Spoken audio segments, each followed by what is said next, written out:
I'm Greg Engert, beer director for the Neighborhood Restaurant Group, and this is your craft beer and brewing tip of the week.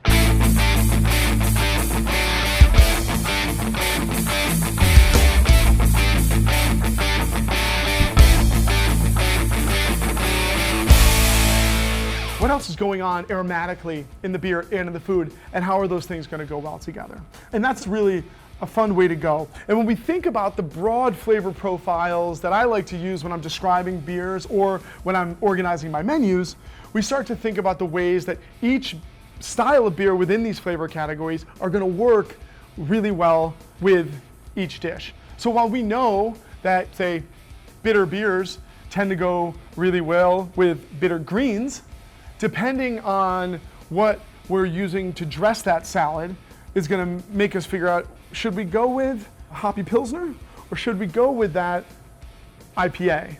If the salad is made with maybe some grilled shrimp and more simply prepared, it's a little bit lighter, maybe we'll go with that Pils that we know is not going to be as bitter. It's got some great herbal flavors and it's not going to overwhelm the shrimp. But if we're going to put a big thick grilled piece of salmon on that salad, we might want to up the intensity and work with that West Coast IPA, especially because that West Coast IPA is going to have some residual kind of malt sweetness that's going to latch onto the sear that we've got from cooking that salmon on the grill. So that's kind of the next step, is how do these things work together? What do crisp beers go with best? How do hoppy beers work?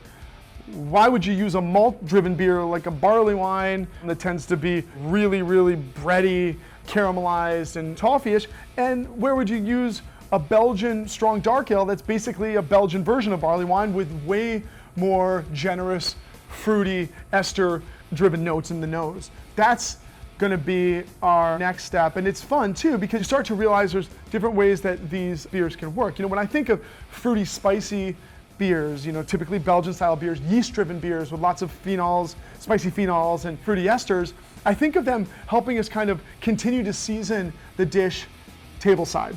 It's one of the clearest joys of, you have like a lobster roll and you're drinking it with a classic Belgian wit beer, you can count on that lemony, orangey, citrus and coriander spice character from the wit beer to help you continue to season that lobster roll at the table.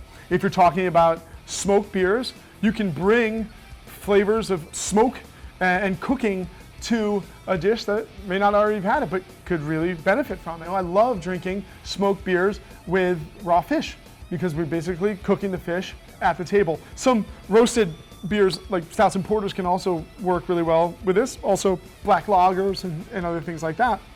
And then when you think of sour beers, particularly those that are heavily fruited, now we've got an amazing kind of glaze or sauce that we can use tableside. So these are just some of the ways we kind of think broadly about that next step of beer and food pairing.